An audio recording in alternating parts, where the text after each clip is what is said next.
Entertaining, informative, and educational. Inspiring content that makes a difference. This is the Maximus Troy Publications Broadcasting Network. Join the Academy.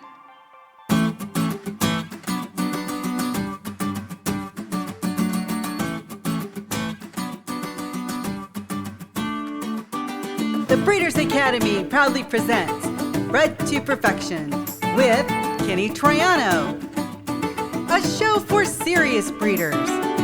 Whether you are looking to create a new strain or simply improve an old one, you have come to the right place. Daddy, I want more chickens. Oh, boy. Now, here's your host, Kenny Troiano. Well, hello everyone, and welcome back to another episode of Bred to Perfection. My name is Kenny Troiano, and this, my friends, is the podcast devoted to helping you become a better breeder and taking your strain to the next level. That's right, my friends. It doesn't matter if you are brand new to breeding or you've been breeding for many years. There is something all of us can do to improve our fowl for future generations. You have an emergency. I need an ambulance. Who is this? Joe, Okay. Where do you need us? I'm in the phone booth. Okay, sir, did you call through 911? No. Okay, Joe, I need a location. What street are you on? I'm in the phone booth at the Stop and Go. Let me tell you, I'm going down the road, driving my car, minding my own business, and a deer jumped out and hit my car. Sir, are you injured? Now, let me tell you, I get out and pick the deer up. I thought he's dead. I put the deer in my back seat, and I'm driving down the road and minding my own business. And woke up and bit me, and it done kicked my car. I'm in the phone booth. The deer bit me in the neck. A big dog came up and bit me in the leg. I hit him with the tire iron, so I got a hurt leg, and the deer bit me in the neck. And the dog won't let me out of the phone booth because he wants the deer. Now, who gets the deer, me or the dog?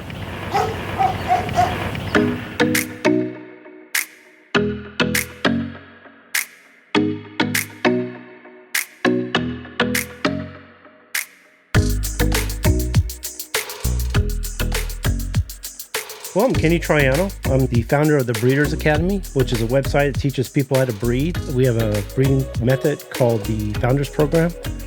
I've been teaching breeding for over 20 years, good 25 years. I started out writing for magazines like the Gamecock, the Poultry Press, the Grit and Still, Feathered Warrior magazines in Mexico and Australia and the Philippines. And then I created the Founders Program, built the website, and that's what we've been doing ever since. We have a show called The Bred to Perfection, which I host, and my co-host is my wife, Nancy, and Frank Bradley. And then we also have a podcast called Bred to Perfection as well, and you can find that on any platform that you listen to. Breeding is breeding. The methods are the same. The species may be different, and what we select for as far as traits may be different, but the actual breeding process is the same. We do alter it just a tad when it comes to mammals versus chickens, but for the most part, it's the same thing. I just want to say this. We are going to change, hopefully, the way you think of things. We have a lot of members that are dog breeders. I've been talking with them, doing a lot of studying on, I want to call it the hobby itself, as far as what dog breeders are concerned, checking out a lot of videos, checking out whatever I can to get an idea of where you guys are. And I'm finding that it's very close to what we were dealing with chickens. When I started with chickens, we hung on to old wives' tales, superstitions, and I'm finding that you guys do the same thing. And so when I started presenting the science of it all, it did shake some people up. Some people had a problem accepting it. Finally, some people started to get on board, and little by little, we're changing the trend with the chickens. And I think it's going to be the same way with the dogs in that it's going to shake some people up. It's going to wake some people up. It's going to make some people understand maybe a little better, maybe change the way they do things. And there's going to be some people who are going to fight it and want to do it the way they've always done. So I just wanted to let you guys know that what we're going to teach is based on science, but it's going to change the way you think about things completely. Came up with this idea of doing a series. And the first one we were going to do was breeding methods for you guys. It's inbreeding, line breeding, and outcrossing. Those are the main ones.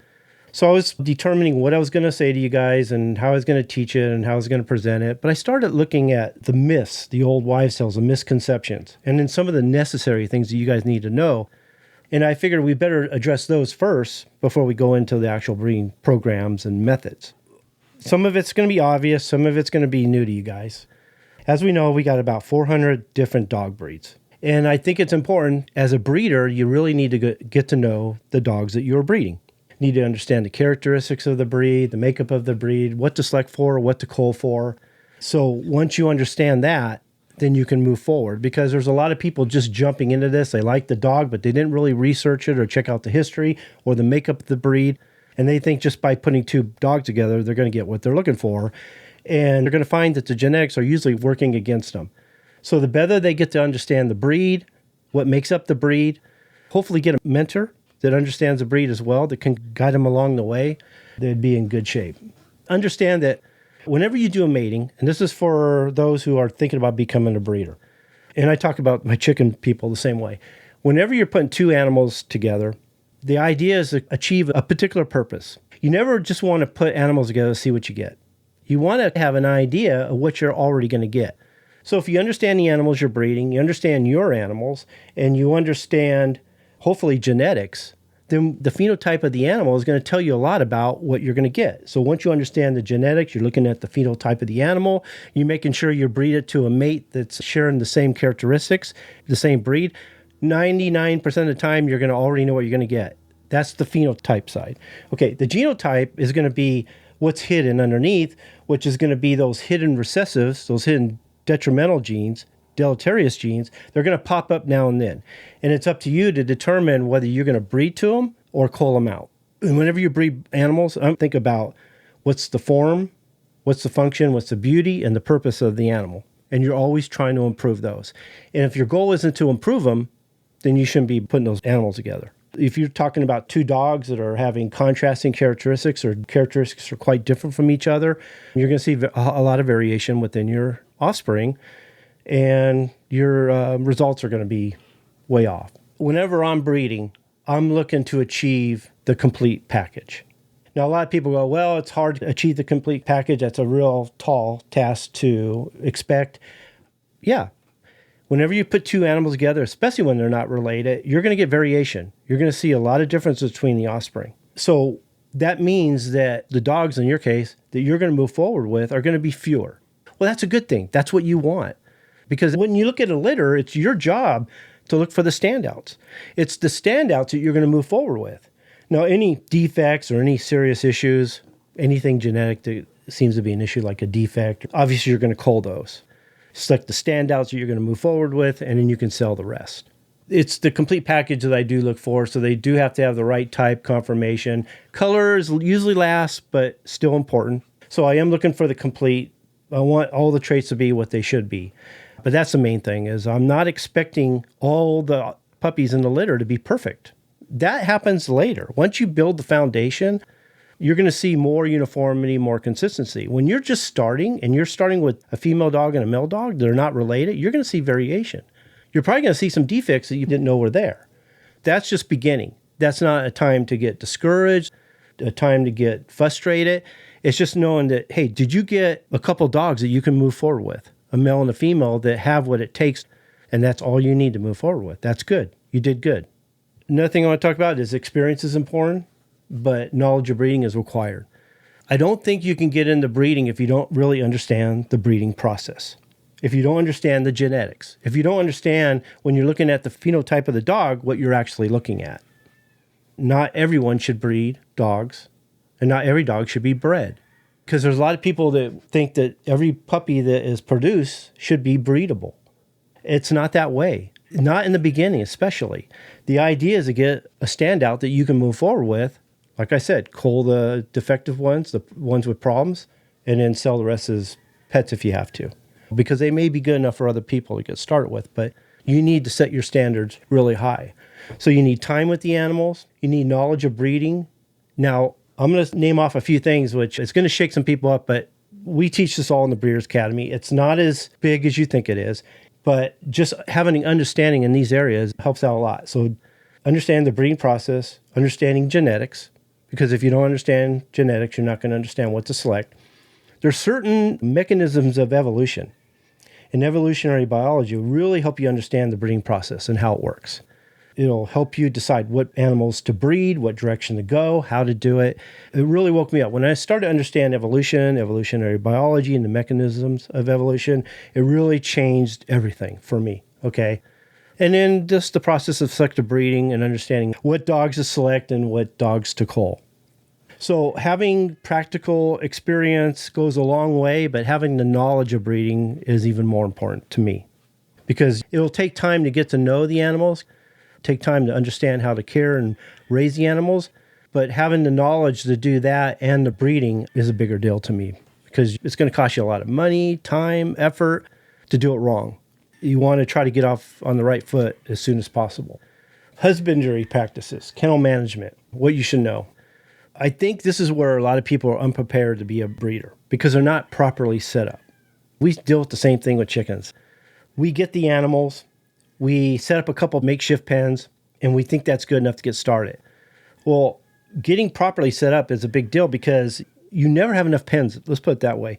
You always need more pens no matter what. Even when you think you've built enough pens, you're still not there. You always need more. And you're going to find out how prepared you are. And then when you get to the point when you have all the pens that your property can handle, then you decide, okay, how big should my family be and how much of it can I manage and how big should it get? I want to keep control of that. Getting set up is a big deal. Feeding nutrition, understand the proper feeds. There's a lot of feeds out there that are not good. They can cause more damage than anything else. Understanding what to feed them, how to provide the right supplements, the right feed, and what's going to keep them healthy. This is where a mentor comes into play. And then you got the health care and disease prevention. And for you guys, I know that's a big deal in that you got to vaccinate your animals at the right time. And then there's certain medications you guys need, and then dealing with the veterinarian. So getting a good understanding of what it takes to keep them healthy. I suggest that you do your best to try to find healthy animals in the first place so that you're not having to deal with the medications. Now, I know for us chickens, it's really hard to find decent birds. There's a lot of peddlers out there. There's a lot of people that present themselves as great breeders, but they use medications on a regular basis. And so you're forced to get birds that are dealing with a lot of health issues, having to give them a lot of medications.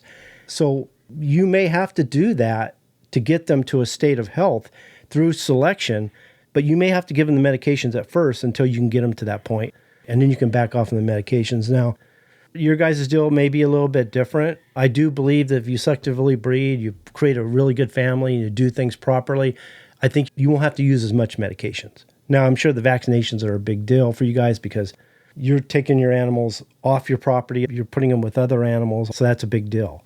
You're not going to be able to just lock them up on your property and then hide them from everything. There's no way to get around that. The other thing is it takes some commitment. And my suggestion is, and I tell the chicken people the same thing, is to commit to one family.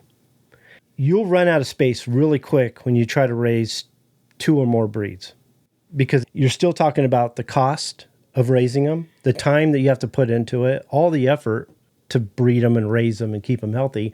And then the knowledge, because like I was telling you a little while ago, that you have to understand the breed that you're breeding. Well, if you have 3 breeds, you have to understand all 3 of them. And their genetics, as far as the traits that you're selecting, are quite different. So that makes it harder. It makes it more difficult, more challenging. I did it myself. I had like 15 different breeds, and I just wasn't making the progress. I was maybe getting a clutch or 2 out of each breed. I just wasn't getting good enough birds. But when I got down to the best one, I had all these pens that I could use. I was able to produce more offspring. I had a better selection, and they exponentially got better, faster, quicker, where I wasn't making any progress before. And I think the dogs are the same way. If you can stick to one breed of dog, put all your attention into that, become an expert in that breed, understand the breeding process with that breed, what to select for, you're going to do better in the long run. I think you're going to be better off. Here's the other one, is making sure you have the courage to do what's necessary. Now, for chickens, I think it's easier because we can eat our culls. From what I'm seeing, and some of the people I've talked to, it feels like dog breeders, they work out of fear and anxiety. They fear inbreeding, and I've never seen it at the level that I'm seeing it with you guys. Inbreeding, the way I think of it, is like big taboo. When I tell them what I think they need to do, they're like, oh, we can't do that. That's like the worst thing ever. That causes all kinds of problems. And I'm like, well, if you're going to be a breeder and you're actually trying to create a line or a strain, and I'm going to not use the word line, I'm going to say strain. There's a reason why I won't use line right now. I don't think it applies to you guys the way you guys think. So you guys fear inbreeding and you fear culling. And I think culling is unavoidable. So if you're going to be a proper breeder and you're going to breed in the way you need to, especially in the beginning, you guys are going to get a lot of culls and you're going to have to figure out what to do about that. And like I said, not everybody should be a breeder in the first place because this is a big deal. If you can't deal with the fact that there's going to be culls, then maybe you shouldn't be a breeder.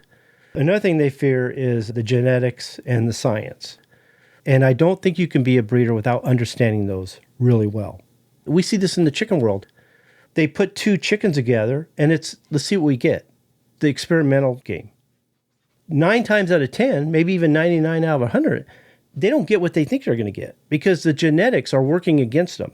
They're behind the genetics a lot of times. They're thinking they're going to get one trait or one phenotype and they end up getting another because they didn't understand the genetics. So if you understand the genetics, then you can put the two dogs together and have a pretty good understanding what you're going to get. And then all you have to do is deal with the genotype, which is the hidden traits that are going to show up from time to time. And then all you need to do is decide whether you're going to breed to them, exaggerate them, or you're going to cull them. Because you are going to get that. And that's why I say culling is inevitable. You're going to have to do some culling. I was watching some videos and they're like, I would never suggest that you do inbreeding. And I'm thinking, I'll bet you anything, they've never done it. They just know that it's not a good idea. Now, I will say this, and we're going to talk about inbreeding in another episode, so I don't want to get too heavy into it. But when I say that you need to do some inbreeding, I'm not talking about every generation. Even Robert Bakewell, who we call the father of selective breeding, back in the 1700s, he found out that without inbreeding, you can't create a strain. Without the inbreeding, you can't lock in the genes. Without the inbreeding, you can't get uniformity and consistency. Understand this, that every breed that we have today is a result of inbreeding. It's through the actual process of inbreeding. And I don't want to talk too much about that because we're going to get into it, but inbreeding has to happen for your strain to be uniform, consistent. And the idea of outcrossing, the way you guys do it, just makes me shiver. I actually can't wait to get into that because I think I'm going to wake you guys up just a little bit on what outcrossing actually does, what it causes, what you guys are dealing with. And there's other ways to avoid that. Like the Founders Program, we can do a lot of inbreeding, or we can inbreed quite a bit and still avoid the issues with the COI, the coefficient of inbreeding. We have a mechanism within the Founders Program that fixes all that. I don't think you guys need to fear inbreeding the way you guys are at this point. The great breeders I know, and not just chickens and livestock, poultry, even dogs, are the ones that are willing to push their strain to the limit, to see how far they can push them, and then you start there. You need to know how far you can push them so you'll know when to stop and lock in the genes and fixate those genes. I think to become a breeder, you actually need to leave your heart out of the decision.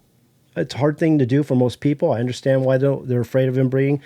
I understand why they don't want to have to cull or produce culls. But to be a breeder, you're going to have to make some hard decisions. And that is in the process of breeding and what to do with the results after you do it. And the next thing would be patience and perseverance. You're going to have to accept the fact that improvements, especially if you're doing things the way you should be, are going to be very slow and subtle. If you're seeing improvements really fast, it's most likely because you've brought two dogs together that aren't related. You're getting hybrid vigor. So you're seeing huge differences. You're seeing offspring that are bigger, better, and faster, smarter than their parents. Well, that's what hybrid vigor does. But the problem with hybrid vigor is it's not inheritable. It's not passed to the next generation. That's why I have such a problem with outcrossing, because when you're outcrossing, you see a huge bump in the offspring. Well, that's just hybrid vigor. But the only benefit to hybrid vigor is in the animals you produce. That animal that is producing those great superior traits can't pass those superior traits to its offspring. One and done. So the results are seen from an outcross being hybrid vigor. It's a delusion. It's not what they think it is. So to go all that trouble of breeding them, inbreeding, locking in those genes to a point when they're actually thinking that, okay, now I'm getting them too inbred. I need to bring in outside blood. I need to outcross to someone else's line to improve on them, to refresh them, to make them better. That was a kiss of death right there. They just didn't realize it. So just understand that whenever you're seeing fast and quick results, they're only temporary, and there's a reason for it. Improvement with a good family, it's going to be slow. It's going to be subtle. It's going to take some time. That's why I tell people, do your best to find good animals. I'm not big into the pedigree itself. The more I look into it, my understanding is it can be falsified. Things can be put in there that shouldn't be in there or is not right. So I don't know if the pedigree to me would be a good standard. I would look at the breeder, get to know the breeder, get a feel for his knowledge and expertise, how he does things, how he breeds them, how he takes care of them, and look at the animals and see what the results are. If he's breeding and producing really good animals and they meet the standard, they look like they should, they have the right phenotype, they're healthy, there's no serious defects or issues, then that's probably a good animal to get started with. Do you have to buy a male and female that are related from the same breeder? Not in the beginning. Not in the beginning. You can find a male from one breeder and a female from another breeder. Just make sure they're the right breed, variety, and that they share the same characteristics. Then you can move forward. Because the better animals you start with, the better you are going to be getting started. And that's going to save you a lot of time, money, and effort. Like in the Founders Program for the Breeders' Academy, we have what we call a cleanup process. The first few stages of the program is what we call a cleanup process. Because for us chickens, most of the time, we are buying a male from one breeder and a female from the other, and there's issues hiding underneath them. And when we start running them through the process, we start seeing a lot of genetic diversity, we start seeing defects, we start seeing other things popping up. So we have a cleanup process that deals with that, because you never want to go into the foundation stage with all those faults. Now, I will say this, and we'll talk about it again later. When you look at like line breeding, now my line breeding is going to be different than what you guys are used to, because what we call line breeding is not only different, but what you guys call line breeding is what we call in and in breeding. You guys are breeding uncle to niece, cousin to cousin. You might even go as close as half brother and half sister. To us, that's not line breeding. In any dead man book, whether it's chickens, animal breeding, or whatever, they say the same thing. Inbreeding to us is quite different than what you guys are actually practicing and what your own books tell you. I will say this, you never want to go into the foundation stage with dogs that need a lot of work, that need a lot of cleanup. A lot of people are getting dogs, are going right into the line breeding process. They don't realize all the stuff that needs to happen before they start line breeding, and they don't realize what needs to be done after they line breed. They think line breeding is the beginning, the middle, and the end of a program. Line breeding is only one part of it. The other one you guys use a lot too is 5/8, 3/8. Most of you guys are using something very close to that because you're doing something that looks like a proper line breeding. Then you, at a certain point, you bring in outside blood, or you bring in an aunt or an uncle, which to me, you're destroying everything you were doing. And it takes a lot of years to get there. So anytime you're adding new blood, you're recombinating the genes. You're changing the family forever. You've shuffled those genes. You recombinate them. Now we're talking about a different animal altogether. They're not what they were. And that's why I don't like the name game, is because they think that by breeding two animals together with different names, that they're preserving those two names. So they got 50% of this one and 50% of that. Well, genetics doesn't work like that. If we look at meiosis and the crossover event and how that works, it reshuffles the genes and creates brand new, unique gametes. Those offspring are completely different from each other. If you did a good job of matching your male and female, they're going to look a lot alike, but there's going to be a lot of things about them that aren't. And especially when we're talking about the genome, there's a lot of things within the genome that are going to be quite different. And you're not going to know what that is until maybe 3 or 4 generations down the road. And it's why I think people freak out and think they have to do the outcross, because they start seeing the issues 3 or 4 generations down the road. And they think that was the problem of breeding them too close. Well, no, they just started to get them as close as they needed to get the results they should have got. So when they do the outcross, they're starting completely over. I think when people look at the way we're going to teach inbreeding and line breeding and what the truth is about outcrossing, they may start hopefully thinking about doing things different. I think that's why people use outcrossing, because it looks like instant success, instant gratification. They're not patient. And to me, those aren't real breeders. To us, they're peddlers. You call them backyard breeders. But those aren't breeders to me. Maybe they feel a purpose. Maybe they're getting dogs to people that wouldn't normally get the dogs. They may be charging higher prices. Who knows? So I can't down them completely because I don't really know the animals that they're producing and whether they're actually hurting the breed or helping the breed. But for me, the way the Founders Program is set up, it doesn't matter. If someone buys a bunch of dogs, they're all the same breed, and within the bloodline itself, they're scatterbreed and they're just producing a lot of animals. Are those animals good enough to get into someone's hand that could start breeding them and maybe run them through a proper program, and a little at a time, their family gets better and better to the point when they're superior animals? Yeah, I actually think that's true. But when we're talking about patience, and I think that's the problem, is everybody wants to see huge results, changes from generation to generation.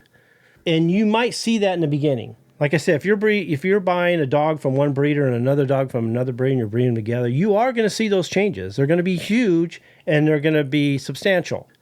And that's what the cleanup process is for. Once you get in the foundation stage, any improvement from that point on is going to be very subtle, very slow. You're going to have to know your family fairly well at that point so you can pick out those standouts, because sometimes they can be hard to see. So you want to be very selective. You want to look them over. You want to know your family so that you are picking those standouts so that you're not getting rid. I've seen so many people get rid of their animals too early, and they actually got rid of the good ones. They didn't realize it, because it's the standouts that are actually going to improve your strain over time. And that's the key. And that's what I tell my breeders. As long as the offspring are better than the parents, even a little bit, you're moving in the right direction. And that's all you should care about. Small steps. As long as they're a little bit better, you're doing good. They don't need to be a lot better. Yeah, they might have areas where they need a lot of improvement. Could I bring in another animal to fix that? Yes and no. Because whenever I'm adding outside blood, especially when we're talking about conformation, we're talking about polygenic traits. Polygenic traits are never improved by one crossing or one infusion, because the results you're seeing isn't the actual trait of the dog. It's actually hybrid vigor. It's not inheritable, and it's not going to be passed to the next generation anyways. Polygenic trait is let me break it down. You have monogenic traits, which is one gene, one trait. That's like dominant recessive. Polygenic traits, poly meaning many, is multiple genes. So whatever trait we're looking at, it's created by more than 2 genes. It could be thousands of genes. It could be hundreds of genes. It could be just 2 genes. Like performance ability. For a lot of people, performance ability means something different, but it covers a wide spectrum of traits. Performance traits are polygenic traits. We look at polygenic traits as form and function traits. So anytime you see something that's a part of function of the dog, the purpose of the dog, those are polygenic traits. Anytime you're dealing with form, what's a defect where the feet are sticking outwards? That actually is a recessive trait. But the overall conformation of the dog is a polygenic trait. Now, polygenic traits are interesting because the way we can see whether we're dealing with the polygenic traits, we look at the whole line of animals. So like me, my chickens, if I were to let all my chickens out in the yard and look them over, as close as they are, as good as they are, I'm going to see little variations within that particular trait. So anytime I see variation when it comes to a family, I know I'm dealing with a polygenic trait, because we're dealing with variations, we're dealing with gray matter. We don't see that in monogenic traits. We only see that with polygenic traits. Now, the interesting thing about polygenic traits is that they can't be improved by one cross or one infusion. They actually take many generations to fix.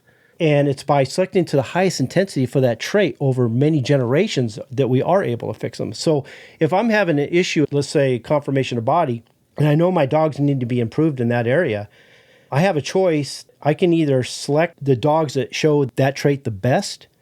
They have the highest intensity of that trait, and over time I can improve it by getting offspring that are better and better each generation, and little by little I will get there. Or I can bring in new blood and completely start over and hope for the best, because that's what you're dealing with.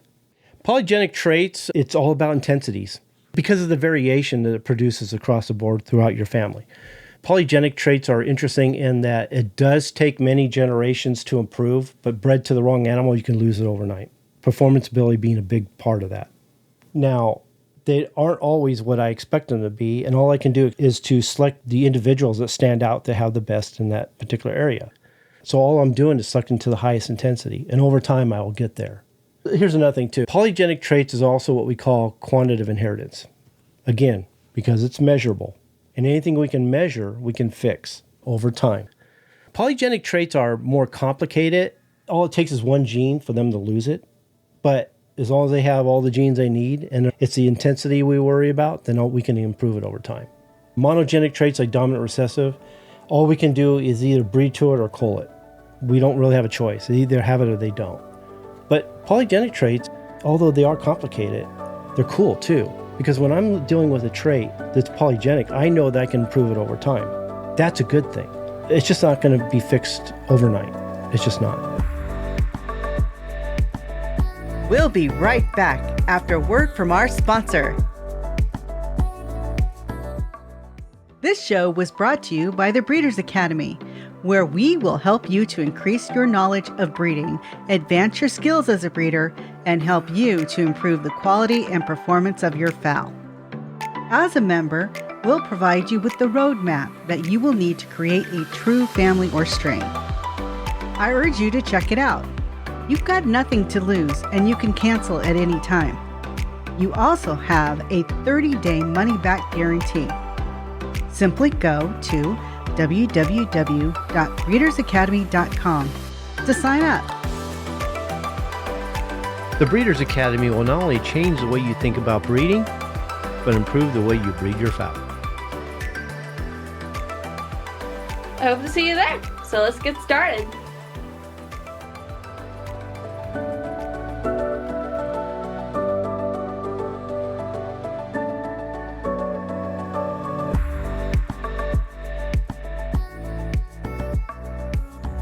The importance of selection and culling. We covered a little bit about it. Conformation, a lot of people want to put performance before conformation. I think type and conformation is number one. Actually, I think health and vigor is number one.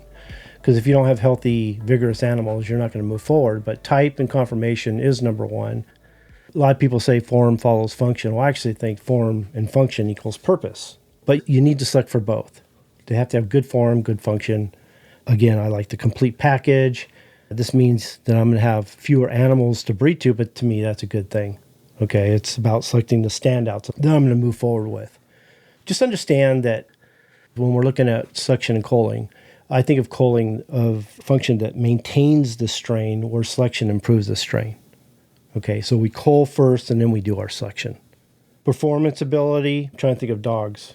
Chickens are easy. Performance ability, conformation, type are polygenic. Behaviors is a polygenic trait. Now, I hear it all the time. People really mess up that one because it's the same thing as performance. Is that when you look at performance, it's not a simple recessive and it's not a dominant. It's a polygenic trait. Whenever you're dealing with performance, you want to breed to the highest intensity. Because if you look at your animals throughout your yard, they're all going to have different levels or different intensities for performance. Some are going to be better, some are going to be lower, some are not going to have it at all. And so it's your job is to breed to the ones with the highest intensity, and over time it'll improve. So any trait that you're breeding for that you want to improve, especially when it's polygenic, you have to test for that trait. You just do.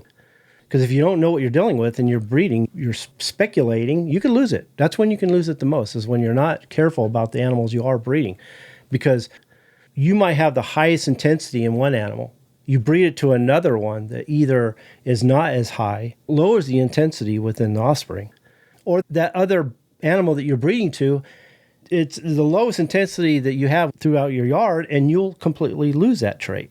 So when we're talking about performance ability, things like that, that it's not a simple monogenic trait. It's nice to know that we can improve it over time. You could buy animals that have the lowest intensity for performance ability, but over time, and it will take some time, you can improve them to the highest intensity. You're just selecting for the offspring that show it the most. That's the good thing. Because a lot of people freak out, oh, the performance ability is low, so I need to bring in new blood to fix it. Well, you didn't fix it. You added new blood. All you did was recombinate the genes. It looks like you got it. It may be better in that particular animal, but all you did was really achieve was hybrid vigor, which is not inheritable and not passed to the next generation. So if you want to improve a polygenic trait, you have to do it over time by selecting the highest intensity, the dogs that stand out within your strain. That's the only way to improve it. Otherwise, you're always going to have to add new blood all the time and rely on hybrid vigor. All you can do is select for the phenotype, and we'll talk about that next. It's all you have to work with is the phenotype. It's the observable traits that he's actually showing you. You can't really work with the genotype until you're breeding them and you're looking at the offspring and they're expressing it. If they don't express it, then you can't select it. You won't know if they're carrying it until you test them. You got to breed them to test them to find out what's actually in them. Whether they're carrying it or not, that's one thing. but you can't select for it if they're not expressing it. Understanding the phenotype and genotype, yeah, it's going to have a big influence on the selection process and how you improve your lines. So the phenotype, like I said, is observable trait. It's what you can see. That's your selection points. So if I'm looking at a dog that's showing really good traits, has really good conformation of body, it excels in certain areas. But if you like it, then you breed to it. Now, if you see dogs that are lacking in one area, and that's all you have, that's one thing, you have to breed to it, match it up the best you can. If you can avoid breeding that dog, you have a better dog, breed to it. But the genotype is the totality of the genome, where you're going to find your variations, your detrimental, your deleterious genes, your lethal genes, things like that. And it's up to you whether you want to select them or cull them. Because when we're talking about the genome, we're talking about unknown factors and we're talking about hidden defects. All you can do is when they're expressed is to either select them or cull them. And if you like them, you may need to exaggerate them to improve them, especially when they're polygenic traits. That's how you would do it. You would select the highest intensity, exaggerate them to a point when they finally reach where they should. Then you do an inbreeding to lock in those genes. And understand this too, that a lot of people think, I do one inbreeding, I locked in the genes. No, it actually takes quite a bit of inbreeding to actually lock in genes. A little faster when you do a brother-sister mating, you can get there a little faster. Line breeding, you see how line breeding is set up, it's actually multiple generations, but it takes those generations to lock in that trait. But it's not going to happen if you add new blood. As soon as you add new blood, you just wash it all away. You got to be willing to produce culls to find the standouts. And a lot of people aren't willing to do that. Especially if you're going to become a breeder. You got to be comfortable with the idea that you're going to produce a cull here and there. And you're going to have to deal with it. So to deal with that, you got to produce as many offspring as you can. Because not all offspring are going to be good. And you're going to select the standouts to move forward with. And then decide from there which ones need to be culled and which are the standouts, which need to be culled, and which ones you can sell as breeders or maybe they can be pets for somebody.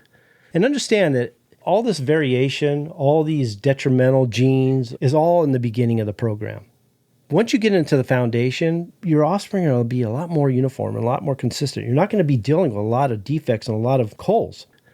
Once you get to that point, most of the puppies they produce are actually going to be pretty good. And the hardest part you're going to have to deal with is actually finding out the standouts, the ones that are the best that you can move forward with so you can sell the rest. That's going to be the hardest thing for you.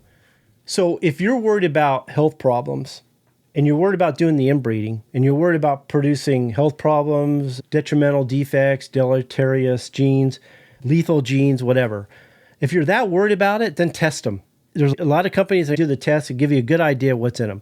And if they don't match up and the percentage is high to produce those particular traits, then don't breed those animals. Your animals are flawed. If you want to keep outcrossing to hide those, you can do that, but you're not creating a family. You're just producing animals. You got to be willing to produce the culls to find the standouts. And if you have to, you test them. But that's what the cleanup process is for. To breed them in a way that you're pulling out the standouts so that you're getting rid of those deleterious genes as you go, so that when you get into the foundation stage, you're really not dealing with them. You might deal with one now and then, you just don't breed to it. But my advice is to test them when you can.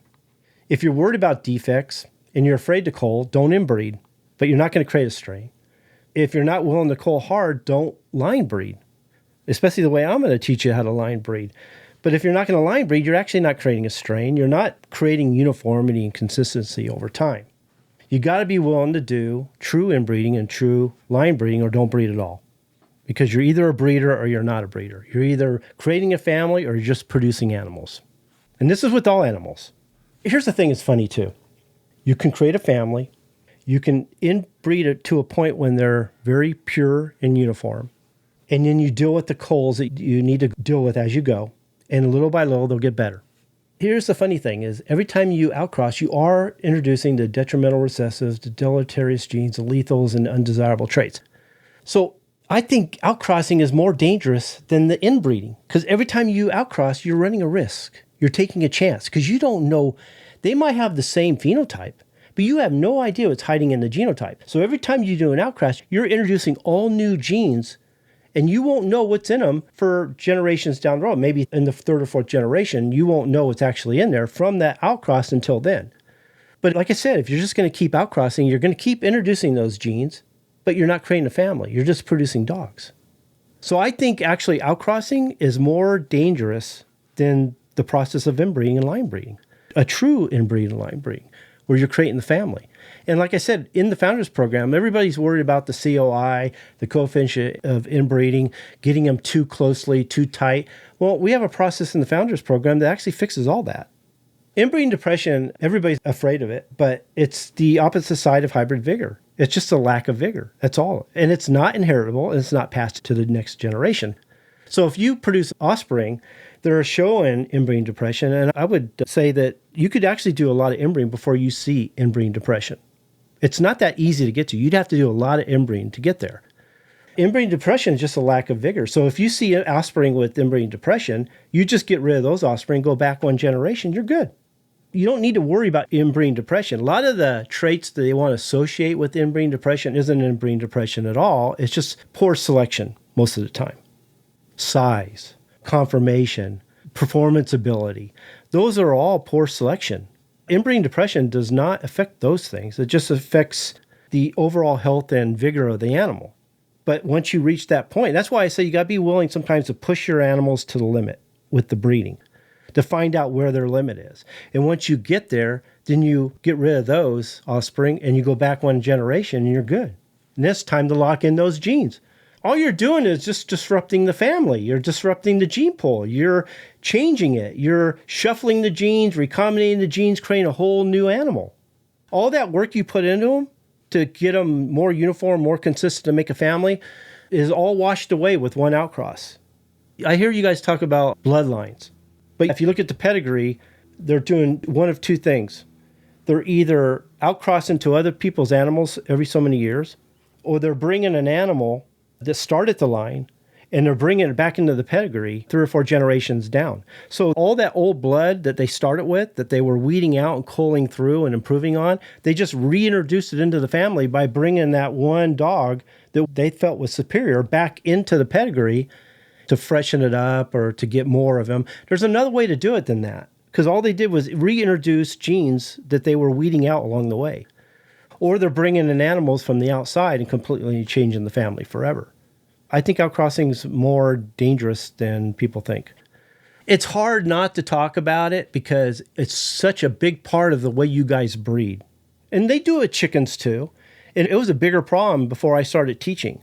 Now I've got a lot of people trusting in my program and getting away from the outcrossing, getting away from adding new blood, understanding that's only messing things up. So there's another way. There's a much better way. When the dog breeders I've been getting lately are getting in there and I'm having coaching calls with them and they're checking out the Founders Program and they see, especially stage 5 and 6, they're like, oh my God, why didn't I think of that? It like makes sense. Why have I been doing this other way? This idea of outcrossing and bringing in new blood all the time, refreshing the blood, because they're afraid of inbreeding. They're always worried about the COI, the coefficient of inbreeding. If you inbreed all the time, yeah, that would be an issue. And when you get a high COI, or you feel like you are, then you can do what we teach in the Founders Program and you fix it all without bringing outside blood in. I want to reiterate that don't be afraid of inbreeding. Don't be afraid of culls. Yeah, you might have to spay and neuter some. You may have to home some of them as pets. You may have to euthanize some of them. But as you go, it gets better. It does. And we're creating better animals in the long run. Better dogs. We're not breeding flawed dogs and hiding their faults through outcrossing. It does hide their faults to a point. But think of it this way too. If I'm outcrossing, every so many years I'm reintroducing new genes, new detriments. Those are recessive, by the way. Those are stored within the genome. They don't go away. I happen to outcross to someone else's animal that just happens to carry the same detriments. It's going to be expressed in the offspring, and I didn't even inbreed them. And so it just so happened that your dog and their dog carried the same deleterious genes, and it was expressed in the offspring. They do one inbreeding, and they find out exactly what's in there. My suggestion is find the best dogs you can. If you can, test them to find out exactly what you're dealing with. Hopefully they're testing their dogs. You can match up the tests to see who's carrying what, and then you know whether it's a good match or not. So we're not just matching up phenotype. We're matching up the genotype too. We're making sure that we're not matching up recessives that are going to be harmful to the next generation. So as a breeder, you have to take a little more precautions. Or you just keep outcrossing and just produce animals, but you're not creating a family. You're just not. There is a dark side to breeding. I don't care if it's dogs, chickens, or any other animal that every breeder should know. And you got to be willing to deal with those. But it's the good breeders who've been doing it right for a long time that are not dealing with the problems you're dealing with because you keep reintroducing all those recessives. So make sure your animals are worthy of breeding. Not all animals should be bred. Not all animals should be used to create a strain. Not all animals should be used to improve the strain. And then I recommend testing.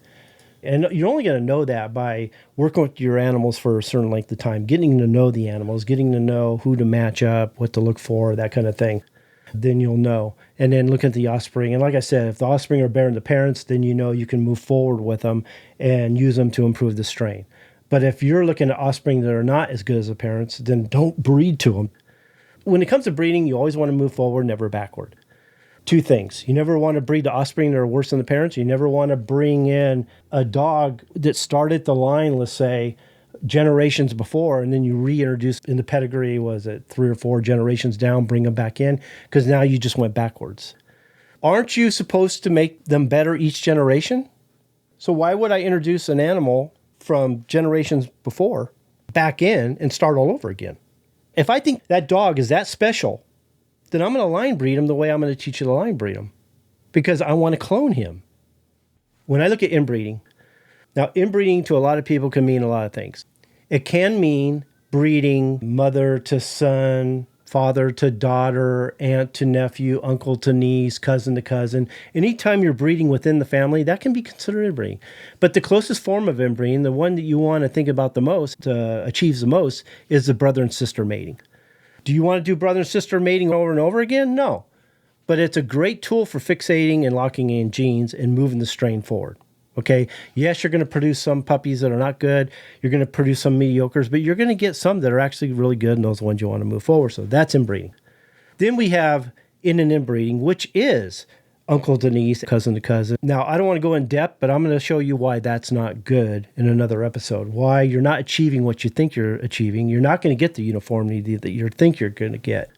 Now, a true line breeding is breeding a common ancestor that you think is so superior and worth cloning that you're going to breed him to his daughter, granddaughter, great-granddaughter, maybe in some cases his great-great-granddaughter. Depending on how good of quality they are will depend on how far you can go. And the whole idea is to clone him, to get offspring down the road that are just like him. And then you improve them, and we can show you how to move forward from there. Because just getting to the point where cloning the original dog is not the end. That's just the beginning. That's true line breeding. The uncle to niece, aunt to nephew, to me, that is scattered breeding.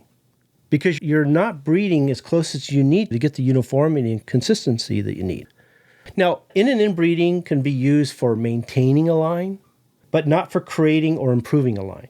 If you look at spiral mating, like a clan mating system, it's typically inbreeding and in and inbreeding within its core. So you have 3 particular clans. You're basically rotating the males each generation to the next clan. It's a great maintenance program, but you're not going to make a lot of improvement. And any improvement you do see is all going to be through culling, a little bit of selection, but mostly culling because you're dealing with the numbers. So you're not going to get the improvement you think you're going to get through that method. The only 2 methods that really improve, and we have 6 methods within the Founders Program, and one of them is inbreeding, which is used for a particular reason. A lot of people say, oh, you inbreed what you want. We think of inbreeding as a tool. It's used for a specific reason for a particular result. You don't inbreed just inbreed. You don't inbreed just any animals. You got to make sure the animals you're inbreeding are good. They're ready for the inbreeding. And you're trying to achieve a particular purpose. Line breeding is a method of cloning, but there are certain things that have to be done before you line breed. There are certain things you have to do after you line breed. That's a big part of the Founders Program. It achieves what you guys are looking for. It keeps you from having to add outside blood to do the outcross and recombinate the genes. Completely start over every time you do it. This is going to improve the family over time, and you're going to see great results. But in and inbreeding, it just doesn't achieve what you think it's going to achieve. Now, the numbers are important because I see this a lot, and I've had to talk to a handful of my members that had a couple dogs and they wanted to start a breeding program. Now, the numbers are important with any animal that you're breeding with, as dog, chickens, or livestock, or whatever. unless you have the right numbers, you're not going to achieve anything. Yes, you can start with one male and female and move forward, but there's going to be a time when you're going to have to increase the number of animals that you're actually breeding. So you have to have the facilities that will manage that. You can't say I've got 4 or 5 dogs and that makes up a program or that makes up a family.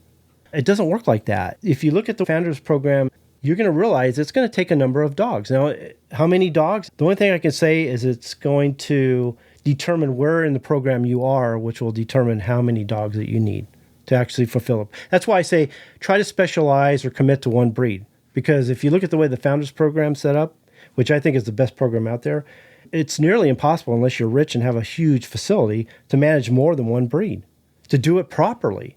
Not only that, but you have to have the right numbers to produce enough puppies to select properly. Because if you're only producing a handful of puppies here and there, your selection is going to be low. You're not going to get the selection that you need to find the standouts and move the family forward. So you need to think about that too. So the numbers are very important. Something I would suggest for chicken breeders, but I actually would suggest it for dog breeders because it would be tough to have the right amount of dogs for one person and one piece of property. I think this is where having partners, preferably 3 of you, 2 partners, to manage the family. But they got to be willing to maintain the integrity of the blood, keep it pure. They can't be bringing in new blood. They got to be willing to never sell the best ones, okay? Never breed to anything that's substandard. So there's a trust factor there. And I think if you're going to create a family and you want to do it properly, depending on where you're at in the Founders Program, sometimes it is going to take having partners to get it done because you need the numbers to make it work. Without the numbers, it just doesn't work. So when someone tells me that I think I can create a family, or I hear someone online saying I have a family, or all you need is 3 or maybe even 5 dogs to create and maintain a family, that's a very low number. Maybe you can start that way, but that's not going to work down the road. Okay, so the other one is interesting, and it goes with the name game, is I don't think one animal should ever represent the foundation of a whole family. Like they say, okay, if you see this particular animal that's showing up over and over within a pedigree, and it's all based on him, I think that's a mistake. Unless you're doing a line breeding program with that animal and you're trying to clone him, that's one thing. I believe that multiple animals make up a family, not just one. I could have a superior animal, and I could base the whole line on him. And then I bring in a female. She's going to dilute a lot of his influence. Okay, so what I think he's putting into the family or providing the family, she's going to wipe a lot of that out. Now, I'm a firm believer that the female is the matriarch of the family in so many ways, genetically and practically. If we look at mitochondrial DNA, she has a huge influence over her offspring. She has a lot to do with how healthy they are, how well they grow and develop, their overall health, that kind of thing. She has a huge influence on that, something that he almost can't even provide. His benefit is that sometimes, and this is a male thing, is prepotency. If you have a superior male and he's got good prepotency, you're going to see a lot of his, not exactly his genes, but his quality and his offspring. And if you match him up to a female with good mitochondrial DNA, by seeing how healthy she is, how active she is, she never gets sick. Every time she produces a litter, all the offspring are healthy. They never get sick, never show faults or anything. She has good mitochondrial DNA. Put her with a dog with good prepotency, and you have offspring like you wouldn't believe. Now, his benefit is prepotency. Unless he's a poor specimen, then she becomes a prepotent mate, and she'll take over for him. But the male benefits in that he can produce a lot of offspring because you can breed him to a lot of females. Is that a good thing? Depending on your breeding program and what you plan to do with it. Maybe in the beginning of the program, but not later. Like I said, one dog should never represent the whole family. It should be multiple dogs. I've seen this across the board with chickens, with other livestock animals, where a female can actually make up for a poor male. Very rarely have I seen a good male cover up or make up for a poor female. I actually like to head my lines with females because I get more from them overall. Best females. Out of all my lines out there, I have 2 male lines. The rest are all females. And I have a healthier strain. I never have to provide antibiotics or vaccines or medicines, nothing like that. They're really healthy birds. And I see this across the board, where if you're basing everything on the female line, you're going to make bigger progress. She can only produce so many puppies, I get it. And the male's going to produce a lot more puppies if you breed them to multiple females. but is the quality going to be there? So when I'm selecting or looking for dogs to start my line with, I'm looking for those signs, evidence of mitochondrial DNA. I want to see their dogs. I want a nice, healthy male, of course, and have all the traits that I would look for in a male. But I'm looking for the females that look really active and healthy, and the puppies are real active and healthy. I don't see any issues. There's no sick. If they're telling me they're feeding their animals or the puppies with a lot of medications, getting them over colds and everything, I'm out of there. That's showing me a female that really has poor mitochondrial DNA. I think the female is more important. I think the male is important. Don't neglect the male, but the female is more important. Mitochondrial DNA is interesting because it's outside the nucleus, so it doesn't go through meiosis, the crossover event, like the other chromosomes do within the nucleus. So it never changes. So if you're selecting good females right off the bat, and this is so important when you're actually selecting your females in the beginning to start your strain, that if you're selecting good females right off the bat with good mitochondrial DNA, chances are she's going to pass that. And she does pass it to both her sons and her daughters, but it's only the females can pass it from generation to generation. So the males do benefit from good mitochondrial DNA, they just can't pass it. If she has good mitochondrial DNA, then I'm almost assured that her daughters, every generation after that, are going to produce really good offspring too. The only thing that's going to change the mitochondrial is mutations, which don't happen as much as you think, and they don't usually take hold. And a lot of times, they only take hold if you actually breed to the mutation. So if you see mutations or poor specimens, don't breed to them. And chances are, whatever mutations that showed up or were expressed in the mitochondrial won't take hold and you'll be able to move forward. She becomes really important. Here's the other thing too.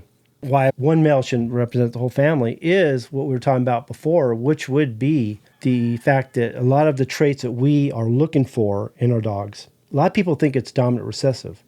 It's actually not. It's the polygenic traits we're looking for. If we're not selecting for that and we're not improving it by selecting for the highest intensity, and we're not doing that with multiple dogs, and that family is all based on one dog, you can go in the wrong direction really fast and not make the progress you think you're going to make. See, a lot of people don't understand how important polygenics are, and they think everything is dominant recessive. Not as much as you think of dominant recessive. And a lot of the things that they base on dominant recessive are the dominant recessive traits that are on the sex chromosome, which are even fewer than autosomes. We need to put more attention on the polygenic traits that the dog carries. By selecting to the highest intensity, we're going to improve them a lot faster. If it's a dominant trait, if they have it, it's expressed. The only thing we don't know is whether it's pure or not. If they're expressing a recessive trait, we know it's pure. So once you get them started, the monogenic traits take care of themselves. As long as you're not selecting for throwbacks every now and then that can disrupt the family, you're good. So just select for the polygenic traits, and you're going to make more progress down the road. Because if it's expressing a recessive trait, then you know it's pure for that trait. It doesn't mean the family's pure, it just means that trait is pure. Understand this too, is anytime we outcross or add new blood, a lot of times we're losing the homozygous dominant traits we want that are really important. We end up with heterozygous dominant traits that are going to express variation within our offspring that we don't want. Or we're going to introduce recessives, which either could be good or bad. A lot of times they are bad. Every defect, every detrimental gene, every deleterious gene that we get are either mutations, which is rare, or the recessive. So anytime we're outcrossing, we have a good chance, and chances are we have brought in deleterious genes. And they stay forever. Heterozygous just means it's an impure trait. It means we're going to see variation within the offspring. So we're going to see some that are dominant, and we're going to see some that are recessive. As soon as we match up two recessives carrying the same gene, whether it's a trait or a defect or a deleterious gene, the offspring will have it and express it. Now, the name game is interesting, which I thought it was just a chicken thing, a game fowl thing. I'm finding out you guys are suffering from it too. And whenever I see someone passing names from long ago or even 10, 20 years ago, they're playing the name game, especially when they're doing so much outcrossing along the way, because they may have had that name, but every time they did an outcross, they dilute it, whatever that name was attached to. Not to mention that a gene's a gene, a trait's a trait, that the traits that that dog had, other dogs have too. The only difference would be the intensity of his polygenic traits, which you can lose overnight. Anytime you do an outcross, you've wiped it out. And we see this in the chicken world too, where we're holding on to names like Hatch and Kelso and Sweater, names that were almost 100 years ago now. and we're still holding on to them. But you go through different yards, and this guy has a hatch, and that guy across town has a hatch, but they're different. They hold on to the name, but the animals are different. If you were to do a DNA test, you'd be surprised how different they actually are. That's why I'm hesitant about relying on pedigrees, because the names that are on the pedigree might have been something at that time, but the genes of that particular dog aren't around anymore. They're just not. So when you're looking at a pedigree and you see different animals coming into the pedigree from outside, those animals have changed the family forever every time they've done that. So whatever names were behind that don't exist anymore. Between the outcrossing and the way people select, does the pedigree really mean anything? You'd like to know that they kept the family pure, that they didn't go outside the breed. But if I was getting into dog breeding, I wouldn't rely on a pedigree. I would do my best to find the best breeder in that particular breed, get to know them, talk to him, get a feel for him, see if he knows what he's talking about. Does he understand genetics? Does he understand the selection process? Does he have a breeding program? Does he actually follow the process of that program? Then I look at his animals. I don't want to see one good animal. I want to see a whole bunch of good animals. Is there some uniformity, consistency? Does what he say match what I see? That kind of thing. After that, I want to get the best male and female I can, and I don't care about anything that's behind that dog at all. I want to start from where I'm at. That's my Adam and my Eve, and I'm starting the family from there. If I understand the breed, I understand what I'm supposed to select and cull for, what defects are, and that's another thing I'd ask the breeder. What's the common defects in his family? He should know that. Every breed, I don't care what breed it is, whether it's a dog, livestock, poultry, game fowl, whatever, if that is a true breeder, he should know what the common defects are in his dogs because he gets them from time to time. And if he says nothing, then there's something wrong there. I want to know what they are because I want to look for them.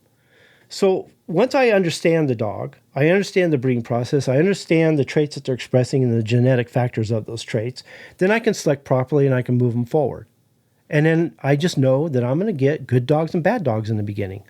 And I'm going to clean them up by selecting the best dogs that they produce, get rid of the rest of them.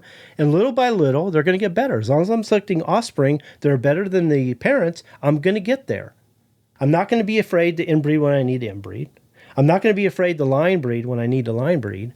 Like in the Founders Program, I know there's the mechanisms that's going to keep them from getting too tight. And that's the key of the Founders Program is to inbreed and still manage the COI. And nobody does that. They think they're managing the COI by outcrossing. Outcrossing is creating more problems than the inbreeding would ever create. It limits you a little bit. Now, we talked about line breeding the way I think it should be, or the way it really is. A lot of people confuse backcrossing with line breeding. They're backcrossing when they think they're line breeding, and they're line breeding when they're actually backcrossing. A lot of times when you're starting with a male and female, which is your Adam and Eve, you breed them, you look at the offspring, and the first question you ask yourself is, are the offspring better than the parents? And if they are, then you just move forward. If not, you look at the mother and father and say, which one's the best out of the two? And there's always one that's better than the other. And if you bought a female, and this is where the issue could be, you can work around it, but let's say you only got the female, then you're forced to go with the female. But if you had the male too, you can look at the male and female and say, well, in this case, the male's better. So I'm going to backcross his best daughter to him, which is normally going to give me offspring that are better than him. Then I can move forward. So backcrossing is a great tool to use in the beginning to get you to go forward without moving forward with inferior animals. Because obviously the Adam and Eve that you're starting with were good enough to buy and breed. Maybe their genes didn't match up properly, so you're going to get offspring that are a little off. Maybe they're just not as good as the parents. Then you're going to select the best offspring to breed back to them. Not both the male and the female, just one. You need to pick one or the other because backcrossing is breeding a parent to their hybrid offspring. It looks the same as line breeding, but it's not. Line breeding has a completely different purpose than backcrossing. And when you're doing the backcross, that's all you're trying to do is get a little more from the parent so that you can move forward. Because you want to set yourself up properly so that you're going into the foundation stage with the right animals. Otherwise, you're going to be fighting it. You're going to see the genetic diversity. You're going to see the variation. You're just not going to get there unless you do the cleanup process first.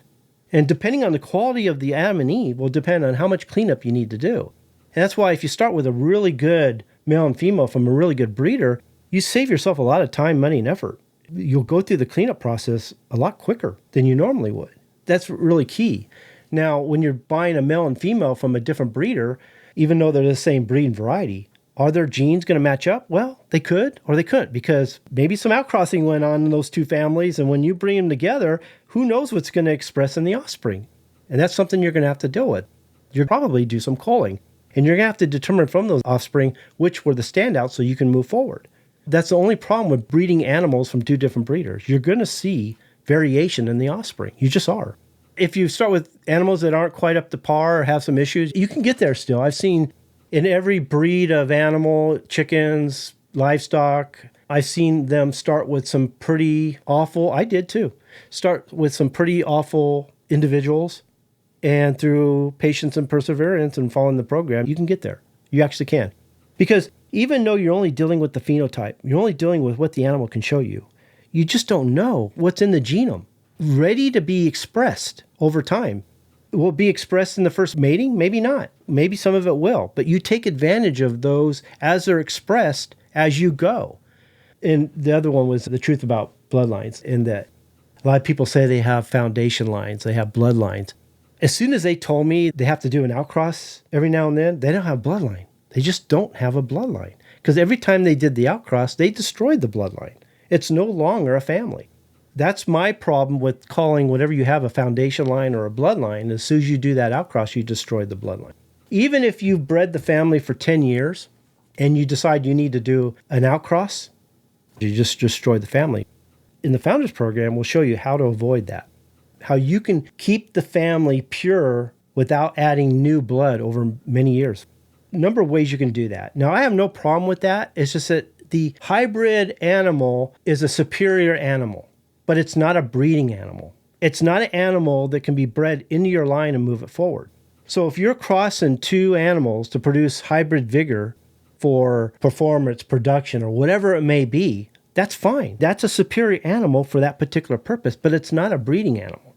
The only time I would breed that animal is if I'm starting the strain, not to bring into an already established strain and think I'm going to improve it. Because even though he's superior, the traits he's carrying aren't inheritable or can be passed to the next generation. So I'm just going to mix up the blood. I'm going to recombinate the genes even more by bringing him into the family. And anytime I do any kind of experimentation, I never want to mess with the foundation. Anytime I do experimentation, I always want to do it separately on a subline where I'm not touching the foundation and messing them up. Because you'd be surprised how those don't pan out. They don't work out. And if they do down the road, which would take multiple generations, it's like running another Founders Program, then if you're sure that it's working, a good portion of the genes are from the original family at that point, and you're sure that it's better. It's not going to be a few generations, it's going to be many generations. Then you can infuse it into the family and probably not hurt anything. But I'd be very careful of that to make sure. Maybe even do another generation just to make sure. Because you've crossed them, you create the hybrid vigor. And then what you're doing is you're breeding your foundation animals, hopefully the best ones, into that line and improve them as they go. And then after many generations, if they're actually better than the original foundation, you either go with this, abandon the other one, or you infuse it to the other one and hope it improves it. But I would make sure.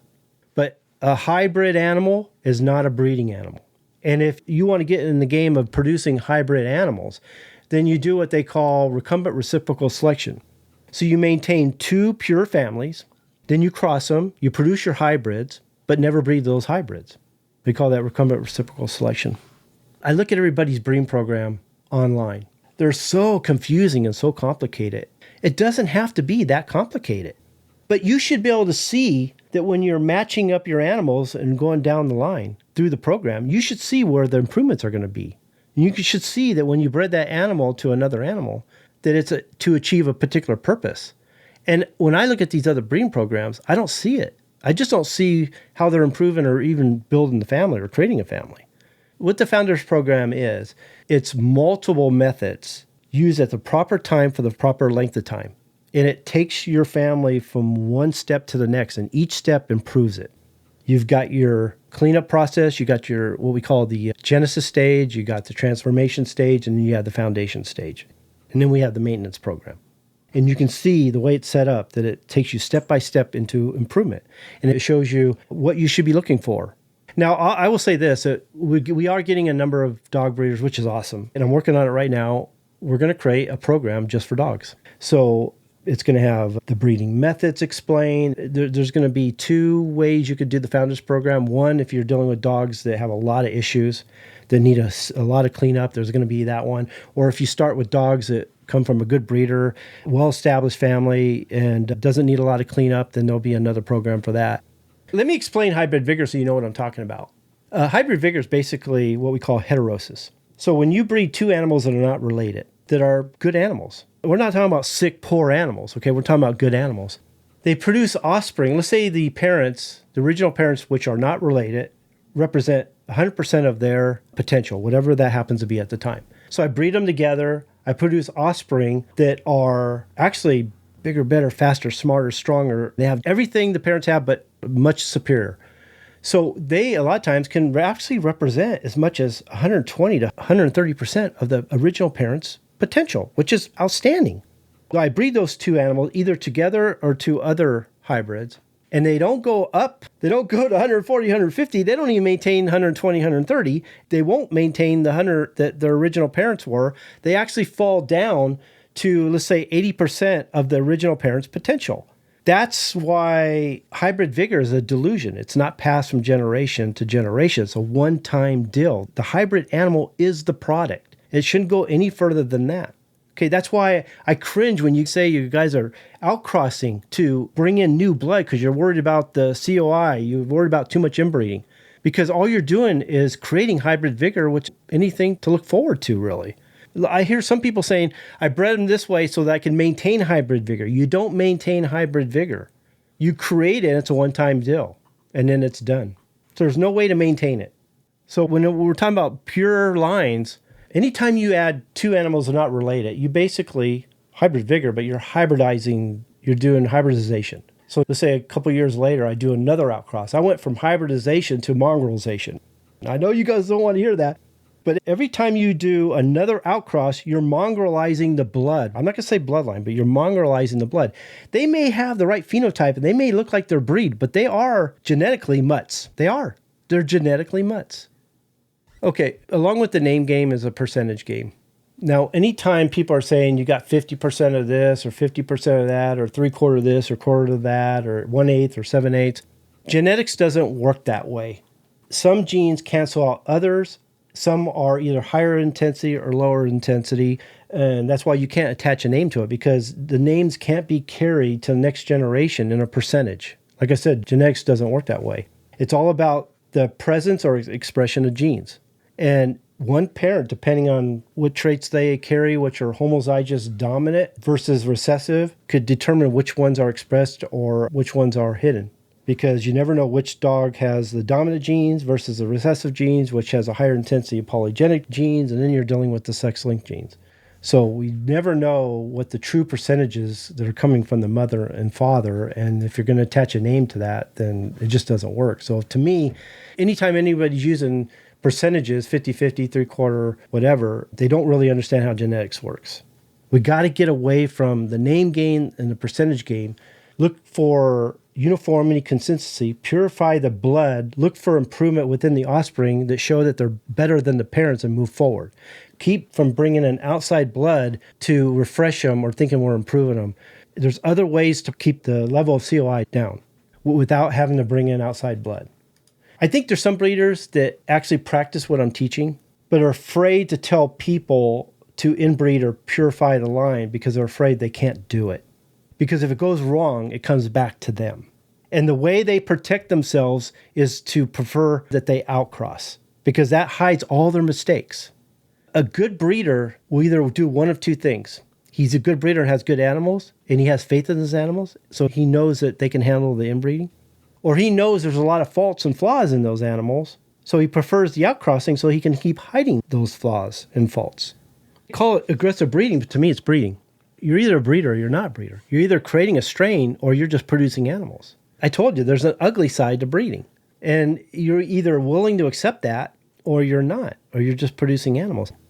COI is the coefficient of inbreeding. And a lot of people try to stay around 6%. I think that's low. I don't think that's anything to worry about. They start to get a little concerned when they get to 25% and they freak out when they get to 40%. But even 40%, if you're not seeing the evidence of inbreeding depression in the offspring, then to me, you're good. I wouldn't keep inbreeding to a point unless you're trying to like bring it to the extreme that I was talking about earlier. You got to take them to their limits sometimes, especially when you're trying to create a family. You need to know where that limit is, because the closer you can inbreed, you're going to clean them up pretty fast. It's not the idea to get 100% COI, but they start doing the math and trying to figure out the coefficient of inbreeding, and they start freaking out. They can handle a lot more inbreeding than you think. And if you're worried about the COI and you're worried about the inbreeding, then get them tested and find out what's in them. And if you're worried about the animals you're breeding too, have them test theirs. Even if you have to pay for it, have them test it. If you're that sure that that dog is for you, pay for it. And then match them up and see whether they line up and determine whether you're going to be able to accept that. It doesn't mean that all the offspring are going to show that defect. It just shows you that some of them could. And then when they do, you cull it. And then you breed to the ones that aren't showing that defect. And little by little, that defect will be more and more hidden to the point that you won't see it. Depends on the quality of animals you start with. I always tell people, if you're starting with really good animals, because your selection process is going to be different, your location, your geographical area is going to be different. Epigenetics can play a factor when the environment's completely different. Some genes are going to be turned off that were on before. Some are going to lose their intensity, or some genes are going to be turned on that weren't turned on before. But if you're starting with really good quality animals and your environment is very close to theirs, I would say 5 or 6 years it would take to create your strain out of the animals that you bought. Animals with flaws could take 10 or 15 years, depending on how much you need to clean up. I think it's a tool that can be looked at and maybe help you a little bit. But I don't think it should be the determining factor. I think the quality of the breeder and the animals he's producing should be the determining factor in whether you buy them and move forward with them. Because once you get them and start breeding them, the offspring, no matter how good they are and how true he is and whether the pedigree's right, when you get them on your farm, they could produce a completely different offspring than what he's producing. And you got to be able to move forward with that. That doesn't mean that there's a problem. It just means you have work to do. If I were to buy a couple dogs to start producing the dogs here, I would expect to see variation in the offspring and know that I'm going to have to make them my own. I would expect that. There's going to be some differences, whether it's genetic, the effects of epigenetics, my selection process. He can't stand over my shoulder and select every animal. His idea of a standout is going to be different than my idea of a standout. 10 years later, my animals could be completely different than his. If I were to buy a dog from somebody, he'd hand me the pedigree. I'd glance at it, fold up, stick it in my pocket, probably never look at it again. I wouldn't care. It doesn't matter. One of the other things I see is don't breed to extremes. I see it in all animals. The one I got here is a short tail versus a long tail. Depending on the dog you're breeding, the short tail could be the one you want, or depending on the breed, it could be the long tail. Or it could be something in the middle, and you think by breeding the short tail to the long tail, you're going to get something in between. It doesn't really work that way. Whenever you're breeding to extremes, you're dealing with polygenic inheritance. So understand that whenever you're trying to improve a trait, it's all about selecting to the highest intensity, and it's going to take some time. It's not a monogenic trait, it's a polygenic trait. So we're looking at quantitative inheritance, something that's measurable, showing variation. We select to the highest intensity. Over time, we fix it. So don't think by breeding two extremes together, you're going to get what you want. Very rarely does that work. Those extremes could be an actual trait, where the other extreme could be another trait. So what happens? You breed them together, and a lot of times you get offspring that show both. It's not what you expected. It's not in the middle. It's actually you get some with that trait and you get some with the other trait. So the idea is to select the animals within your stock or your family that are the closest to that trait. Let's say the middle tail is what you're looking for, the middle length tail. I look for the animals that are the closest to that, and I breed those together. And little by little, I'll get there. Understand that starting with perfect animals is very difficult. Whether they have them, whether they're able to let them go, but just know that by getting the best animals possible, you can improve them over time and you can get there. Especially in the beginning of the program, you are going to see variation within the offspring. You're not going to get perfect animals right away. A lot of people think, oh, I bought this great specimen over here and this one over here. I'm going to put them together. I'm going to get perfect offspring. Very rarely does that actually happen. It's all about, especially in the beginning, is selecting the best to move forward with. Cull the defects and sell the other ones as pets, or if they're still good, just not to your quality, then you sell them as breeders to other people. That would probably be fine as long as there are not some serious issues. And then as you go, once you get into the foundation stage, the quality of the animals or the offspring that you're producing will get better, and you'll see better litters, better puppies. But again, they're not going to be perfect. You want to strive for perfection, but you may never reach it, because the closer you get to perfection, the more it moves away from you. But the more you strive towards perfection, the more you reach excellence. And that's the key, is to just get them better and better all the time. The problem with reintroducing old blood, animals showing up periodically in the same pedigree, you're basically just introducing old genes that should have been weeded out. So you're moving backwards. A lot of people think they can improve performance, ability. Any polygenic traits are never fixed with one breeding or one cross or one infusion. Polygenic traits are cool. Even when you see a fault, they can be fixed. But it takes many generations to improve them. And you'll see the improvements subtly over time, showing you that you are bettering them. But anytime you add new blood, you recombinate the genes. Check out meiosis in the crossover event and see how the genes are shuffled and recombinated. Because what happens during meiosis is the chromosome from the mother and the chromosome of the father, they actually wrap around each other. So when they split off and separate from each other, they leave parts of each other on each other. That's where you get the variation. Because if they didn't do that and they just went into the next phase, then you would have some offspring that would represent the mother and some offspring that would represent the father.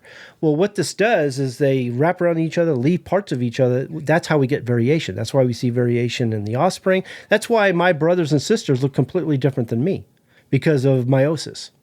So what's happening is you're shuffling the genes and then you're recombinating them.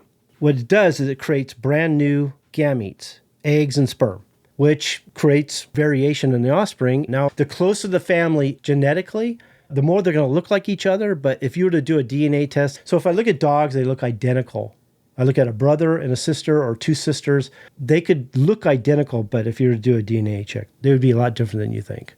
Now, if you were to do a brother and sister mating, they are different still. A lot of genes are going to match up, so the offspring are going to help create the next generation that are going to be even more uniform, but they're still going to be different. They're not going to be identical either. Bell-shaped curve. So if I let all my chickens out in the yard and I was record which were the tall ones, which ones were the low ones, and then what was in the middle. So you would see extremes on each side of the bell-shaped curve, low versus high. And then in the middle, there'd be variation. So it's just a way of measuring the variation with your family and then determining the two extremes. Dominant recessive only plays a small role when you think about polygenics. In understanding the defects that are monogenic, which is dominant recessive, versus polygenic, shows you how to actually improve those traits. The way you handle monogenic traits is completely different than the way you would handle polygenic traits. And if you understand that, you can improve your animals. You can improve your family. So that's really important. If you understand evolutionary biology and the mechanisms of evolution, you understand why we do certain things in a breeding program, why they're important and why they work the way they do. So that when I say we line breed, by following the mechanism of evolution, you understand why we line breed the way we do. Same thing with inbreeding. This happens in the wild too. Inbreeding, line breeding, all those happen in the wild, naturally. It's all about understanding like genetic drift. That can be broken up into two different ways. You got bottlenecking is one way. You have the founder's effect is one of the reasons I called the founder's program what I did, because of the founder's effect. It's completely different methods, but both are genetic drift. Then you have gene flow.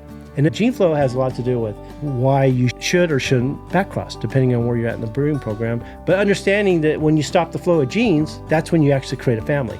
So anytime you backcross, you're starting over. When you stop the flow of genes, that's when you get to work and actually create the family.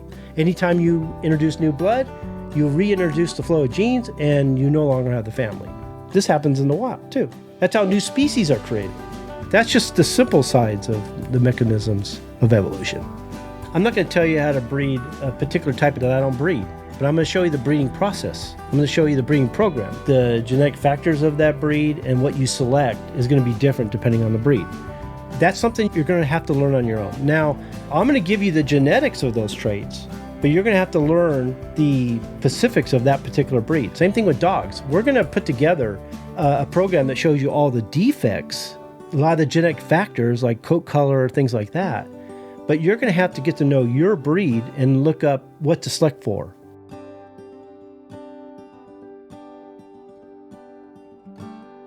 Okay, thanks for listening.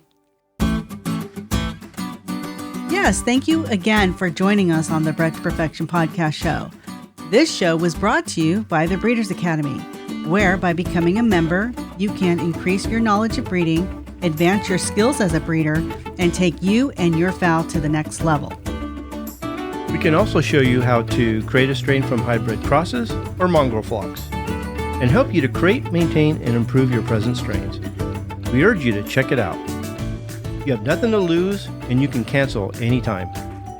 To join us at the Breeders Academy membership website, go to www.breedersacademy.com. Best of all, I'll be there to help you every step of the way. While you're checking out the Breeders Academy, make sure to sign up for our newsletter, The Breeders Bulletin. We provide a lot of free bonus materials and some great information that will take you and your fowl to the next level. Well, that's it for now. We hope you join us next time for another episode of Bred to Perfection. We'll see you later. Bye.